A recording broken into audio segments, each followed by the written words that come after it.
हे what's up अप गाइस, तो welcome back to channel few minutes movies. तो कहानी के स्टार्टिंग में एक आदमी गन लिए जंगल में भाग रहा होता है। वो किसी चीज से डर रहा था। जब आगे जाता है तो एक आदमी उसे पकड़ लेता है जो कि इसी का साथी था, क्योंकि ये दोनों चोर हैं और एक साथ ही चोरी करते हैं। पर अब की बार ये खुफिया जगह के लिए आए थे जो कि जंगल के बीचों बीच था, जहाँ पे बहुत सारे सांप भी थे। अब इनका काम था उन सांपों को पकड़ना ताकि उनकी खाल बेचकर उन्हें बहुत सारे पैसे मिल सकें। अब ये कहकर वो अपने साथी से दूर भागने लग जाता है, पर तभी उसको फील होता है कि जैसे कोई उसका पीछा कर रहा है। फिर जल्दी जल्दी में उसका पाँव गीली मिट्टी में फंस जाता है। जब वो नीचे देखता है तो पता चलता है कि ये तो एक दलदल है, अब जिसके अंदर एक स्केलेटन पड़ा हुआ था। जैसे ही वो चोर भागने लगता है तो वो इस मिट्टी में गिर जाता है। इसके बाद सीन यहाँ से शिफ्ट होके आता है एक कार पे, जिसमें एक कपल बैठा हुआ था। यहाँ पर हस्बैंड का नाम होता है जोश और ये दोनों अपने ट्रिप के लिए जा रहे थे। यहाँ पर ये दोनों अपनी शादी से खुश नहीं थे। अब जब ये एक होटल में जाते हैं तो इनकी मुलाकात जोश के फ्रेंड से होती है। यहाँ पर उसी ने इन दोनों का ट्रिप अरेंज किया था। जब ये दोनों रिसेप्शन पे जाते हैं तो दोनों की लड़ाई होने लग जाती है। यहाँ पर जोश की बीवी सूफी 2 रूम मांगती है, पर यहाँ एक ही रूम बचा हुआ था। यानी कि लड़ाई इतनी बढ़ गई थी कि एक रूम में नहीं रह सकते थे। और ये सब इसीलिए हो रहा था क्योंकि जोश ने किसी और लड़की के साथ ताल्लुक बना लिया था और बहुत ड्रिंक भी करने लग गया था। ये चीज सूफी को बिल्कुल भी पसंद नहीं थी, लेकिन जोश अब सुधर गया है और वो अपनी शादी को एक और मौका देना चाहता है और सूफी के साथ रहना चाहता है। लेकिन यहाँ पर सूफी भी अलग रहने का फैसला कर चुकी थी। फिर जब ये लोग रात का खाना खा रहे थे तो जोश का दोस्त कहता है कि यहाँ पर एक काफी फेमस जगह है, क्यों ना हम ट्रैकिंग के लिए वहाँ चले जाएं। अब उस पर जोश कहता है कि चलो ठीक है, चलते हैं। अब फिर अगली सुबह सूफी ट्रैकिंग के लिए तैयार हो जाती है, लेकिन जोश तैयार नहीं होता और कहता है कि मेरे दोस्त को कोई जरूरी काम आ गया है, हम आज नहीं बल्कि 2 दिन के बाद जाएंगे। लेकिन यहाँ पर सूफी कहती है कि मैं वहाँ जाना चाहती हूँ क्योंकि मैं वहाँ के सबसे खूबसूरत वाटरफॉल को देखना चाहती हूँ। तुम रेडी हो जाओ और मेरे साथ चलो। जोश सूफी की बात मान लेता है। अब ये दोनों रिसेप्शन पे आके मैनेजर को मैप दिखाते हैं और उस जगह के बारे में पूछते हैं।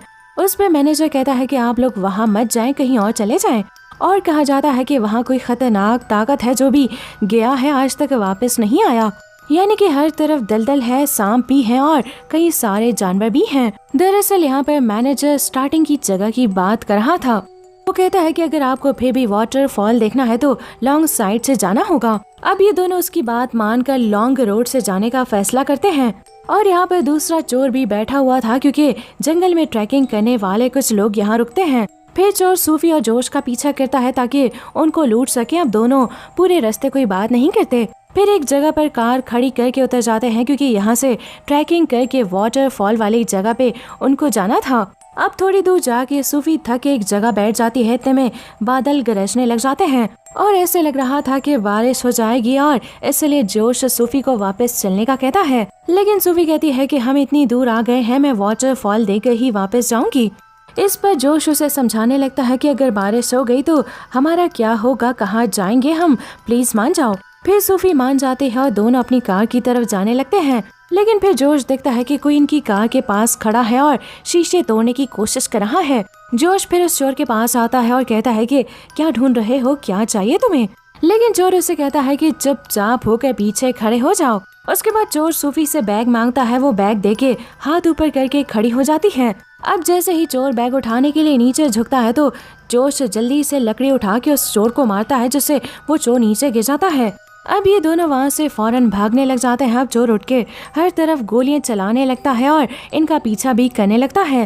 फिर बारिश होना शुरू हो जाती है। यहाँ पे बोर्ड देखकर जोश सूफी को कहता है कि जंगल का रास्ता उस तरफ है जो बहुत खतरनाक माना जाता है, वहाँ सब जाने से डरते हैं, तो तुम वहाँ पर चली जाओ क्योंकि चोर वहाँ पर नहीं आएगा। मैं चोर का ध्यान भटका कर वापस तुम्हारे पास आ जाऊंगा। सूफी जोश की बात मान के तेजी से भागने लगती है और इसी बीच में मोटे से ट्री से टकरा जाती है और नीचे गिर जाती है और उसके सर पर चोट भी लग जाती है। अब जिसकी वजह से वो बेहोश हो गई थी। थोड़ी देर बाद जब सूफी को होश आता है तो वो कहती है कि मैं किस तरफ से आई थी और मुझे कहाँ जाना है। सूफी रास्ता भूल गई थी, इसलिए बिना सोचे वो आगे जाने लगती है। लेकिन तभी उसका पाँव स्लिप हो जाता है और वो एक दलदल में गिर जाती है और ये दलदल काफी बड़ा था, इसलिए सूफी यहाँ से नहीं निकल पाती। फिर वो यहाँ पर मदद मांगती है और बहुत चिल्लाती है कि मुझे बचा लो। फिर कुछ देर के बाद जोश वहाँ पर आ जाता है और उसे अपना हाथ पकड़वाने का कहता है। यहाँ पर सूफी का एक हाथ जोश से बहुत दूर था और दूसरा हाथ दलदल में फंस गया था। अब बहुत कोशिश करने के बाद भी हाथ बाहर नहीं निकलता। फिर जोश कहता है कि ज्यादा मत हिलो। वो कहता है कि ये दलदल है, अगर तुम ज्यादा खुद को हिलाओगी तो उतना ही नीचे चली जाओगी। सूफी बहुत डर जाती है और जोर जोर से अपने आप को हिलाने लगती है, जिससे सूफी दलदल के नीचे चली जाती है।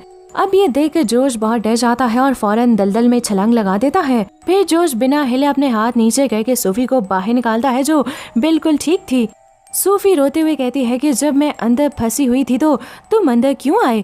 जोश उसे कहता है कि चुपचाप खड़ी हो जाओ, ये दलदल काफी गहरा है, अगर हम हिलेंगे नहीं तो अंदर डूब जाने से बच जाएंगे, इसीलिए प्लीज चुप हो के बिना हिले खड़ी हो जाओ। फिर जोश की बात मानकर सूफी चुपचाप खड़ी रहती है। वहीं होटल में जोश का दोस्त अपना काम खत्म करके वापस जब होटल आया था तो उसको पता चलता है कि वो दोनों ट्रैकिंग के लिए जा चुके हैं, इसीलिए वो रिसेप्शन के पास जाके उन दोनों के वापस आने का वेट करता है। अब दूसरी तरफ सूफी काफी परेशान थी। वो जोश से कहती है कि हम कब तक ऐसे ही खड़े रहेंगे। जोश कहता है कि वैसे तो दलदल बहुत गहरी होती है, लेकिन इस दलदल के अंदर पौधे वगैरह होते हैं, ये हमारे वजन को बर्दाश्त कर लेंगे, तुम फिक्र मत करो, हम डूबेंगे नहीं। अब ये लोग यहाँ एक अंडे को देखते हैं जो दलदल में पड़ा हुआ था और इनको समझ नहीं आता कि ये किस जानवर का है। अब यहाँ पर सूफी अपने शूज को उतारने की कोशिश करती है ताकि उसका वेट थोड़ा कम हो जाए, लेकिन फिर सूफी का हाथ किसी और चीज पे लग जाता है। दोनों मिलके उस चीज को बाहर निकालते हैं और जैसे ही वो चीज बाहर आती है तो दोनों बहुत बुरी तरह से डर जाते हैं, क्योंकि वो चीज नहीं बल्कि एक लाश थी जो कि पहले वाले चोर की थी। उसका फेस देखकर सूफी बहुत डर जाती है। फिर वो उसे बताती है कि इसकी मौत इस दलदल में डूबने की वजह से नहीं हुई, बल्कि ये यहाँ पर फंस गया था और काफी दिनों तक फंसा रहा और इसे कोई बचाने के लिए नहीं आया, इसलिए ये भूख प्यास की वजह से मारा गया। सूफी एक डॉक्टर थी, इसलिए ये सब जान गई थी। फिर वो कहती है कि हम भी यहाँ पर फंसे रहेंगे और हमें भी कोई बचाने नहीं आएगा। अब उस लाश की कमर पे एक बैग बंधा हुआ था, जिसे जोश निकाल लेता है और सूफी ने गन निकाल ली थी जो चोर के हाथ में थी। अब इन दोनों को बैग में से कुछ सामान भी मिलता है, जैसे कि नाइफ, लाइट और बुक वगैरह। फिर सूफी कहती है कि हम इन सब का क्या करेंगे। फिर जोश अपने पीछे पत्थर को देखता है और कहता है कि हम बैग को लंबा लंबा काट कर और आपस में नॉट बांध करके एक रस्सी बना लेंगे और फिर बड़ी सी नॉट लगाकर पत्थर से अटका देंगे। फिर ये दोनों एक एक करके बाहर जाने की कोशिश करेंगे। अब जहाँ पर ये दलदल होती है उस तरफ बहुत सी जंगली चूंटियां भी थी, ये बात दोनों नहीं जानते थे। वहीं दूसरी तरफ होटल में जोश का दोस्त इंतजार कर रहा था, लेकिन तभी उसकी नजर उस चोर पर जाती है जिसके पास जोश का बैग था। फिर वो चोर से पूछने लग जाता है कि ये बैग तुम्हारे पास कहाँ से आया, पर वो बिना जवाब दिए वहाँ से भागने लग जाता है। यहाँ पर जोश का दोस्त भी भागता है और चोर को पकड़ लेता है। वो कहता है कि सच सच बताओ क्या हुआ है। इतने में यहाँ पर पुलिस आ जाती है जो दोनों को अरेस्ट कर लेती है। अब वहाँ पर जोश और सूफी बैग की लंबी लंबी पट्टियाँ काटने लगते हैं और फिर जॉइन करके उसको तैयार कर लेते हैं। फिर जब ये लोग रस्सी को फतह की तरफ फेंकते हैं तो रस्सी थोड़ी छोटी हो जाती है, लेकिन फिर जोश कहता है कि अगर कल तक हम होटल नहीं पहुँचे तो मेरा दोस्त आके हमें बचा लेगा। फिर जब सूफी ऊपर देखती है तो एक हेलीकॉप्टर गुजर रहा था, इसलिए सूफी जल्दी से लाइटर निकाल के बुक को जलाने की कोशिश करती है। वो समझती है कि इन लोगों की हेल्प करने के लिए हेलीकॉप्टर आ जाएगा, लेकिन फिर जोश उसका हाथ पकड़ कर कहता है कि कोई फायदा नहीं है, तुम्हारे बुक जलाने से कोई भी नहीं आने वाला। और ये बुक बहुत गीली हो गई है तो सूफी कहती है कि ठीक है, फिर मैं इस रस्सी को ही जला देती हूँ। लेकिन जोश उसे कहता है कि क्या तुम पागल हो गई हो, हेलीकॉप्टर हमसे बहुत दूर जा चुका है जो हमको नहीं देख सकता। ये रस्सी हमारे निकलने का रास्ता है, अगर तुम इसी को जला दोगी तो हम बाहर कैसे निकल जाएंगे। फिर सूफी गुस्से में आकर कहती है कि तुम बिल्कुल चुप हो जाओ, मुझे करने दो जो मैं कर रही हूँ। जोश फिर सूफी को बातों में लगाता है। वो टाइम याद दिलाता है कि जब ये दोनों फर्स्ट टाइम मिले थे। अब ये सुनकर सूफी खुद को रोक लेती है और रोने लगती है। इतने में वो अचानक से चिल्लाने लग जाती है, क्योंकि उसकी कमर पे खतरनाक किस्म की चींटियां चढ़ गई थी और काटने लगी थी। अब जल्दी से जोश अपनी पैंट की पॉकेट में से ड्रिंक की बोतल निकाल लेता है। फिर वो कहता है कि इसे अपनी कमर पे डाल दो, चींटियां भाग जाएंगी। अब यहाँ पर सूफी ने ऐसे ही किया। फिर जैसे ही उसने ड्रिंक डाली, फौरन से सारी चींटियां उसके कमर पे से भाग जाती हैं। अब जोश को याद आता है कि हमारे पास तो गन भी है, क्यों ना हम इस गन को रस्सी के साथ बांध देते हैं और ऐसे हम बाहर निकल जाएंगे। फिर ये लोग गन को बांधने ही वाले थे कि इतने में वहाँ पर खतरनाक किस्म का सांप आ जाता है जो जोश के बिल्कुल पीछे था। अब यहाँ पर वो सांप दलदल के पास से आ रहा था अपना अंडा लेने के लिए जो इनके पास ही पड़ा था। लेकिन जोश कहता है कि तुम डरो नहीं, सब ठीक हो जाएगा। फिर जोश उसे कहता है कि जैसे ही वो मेरे करीब आए तो तुम शूट करके उसे मार देना। सूफी इंतजार करती है कि जैसे ही सांप आएगा वो उसे मार देगी, लेकिन जैसे ही सांप जोश के पास आता है तो वो जोश को काट लेता है। लेकिन सूफी फिर भी उस पे गन चलाती है, वो जख्मी होके वहाँ से चला जाता है। जोश उसे कहता है कि सांप का जहर मेरी पूरी बॉडी में फैल जाएगा और फिर मैं मर जाऊंगा।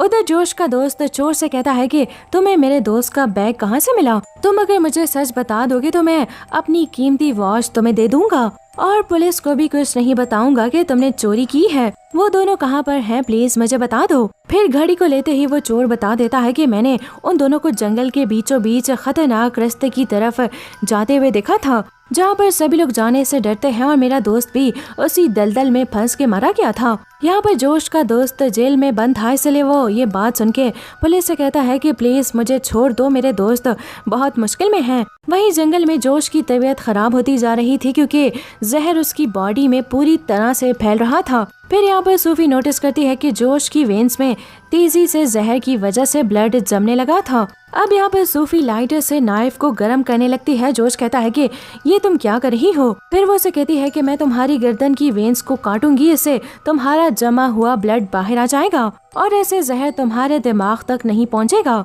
फिर वो बहुत सोचती है कि वो क्या करे, लेकिन अब वो जैसे ही जोश की गर्दन को काटती है सारा जमा हुआ ब्लड बाहर आ जाता है। यहाँ पर जोश दर्द से तड़पने लग जाता है और काफी सारा ब्लड भी निकल गया था। लेकिन सूफी डॉक्टर थी, उसको पता था कि ब्लड रोकने के लिए क्या करना होगा। फिर एक बार फिर से वो नाइफ को गर्म करती है और जोश की गर्दन के कट पे लगा देती है। अब जलने की वजह से वो जगह पूरी बंद हो गई थी और फिर ब्लड बहना भी बंद हो जाता है। अब ये करने के बाद सूफी बेहोश हो गई थी और थोड़ी देर बाद जब सूफी होश में आती है तो देखती है कि जोश का ब्लड भी नहीं बह रहा था, लेकिन जहर फैलने की वजह से जोश बिल्कुल भी हिल नहीं पा रहा था। अब यहाँ पर जोश सूफी से कहता है कि मैंने तुम्हारा बहुत दिल दुखाया है, मुझे माफ कर देना और हो सके तो मुझे भूल जाना। उस पर सूफी कहती है कि तुम फजूल की बात मत करो और चुप रहो। मेरे पास एक आइडिया है, जब स्नेक दोबारा आएगा तो हम उसको मार कर रस्सी के साथ बांध करके रस्सी को लंबा कर लेंगे और यहाँ से बाहर निकल जाएंगे। जोश कहता है कि यहाँ अब स्नेक क्यों आएगा, तुम पागल हो गई हो। लेकिन सूफी कहती है कि वो अपना अंडा लेने के लिए आएगा। फिर वो बैग से दूरबीन निकाल के देखती है कि स्नेक कुछ ही दूर ही पड़ा हुआ है। सूफी बैग में से हर एक चीज को निकाल के स्नेक के पास फेंकती है ताकि वो उनके पास आ जाए और कुछ ही देर के बाद ऐसा ही होता है। स्नेक इनके पास आने लगता है, लेकिन अब की बार स्नेक सूफी के पीछे आ रहा था। अब इसीलिए सूफी मुड़ के पीछे भी देख नहीं सकती थी।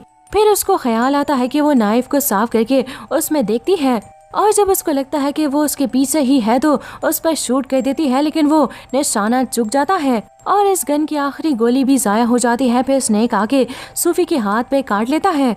यहाँ पर सूफी चिल्लाने लग जाती है और उसकी बॉडी में भी जहर फैलने लग जाता है।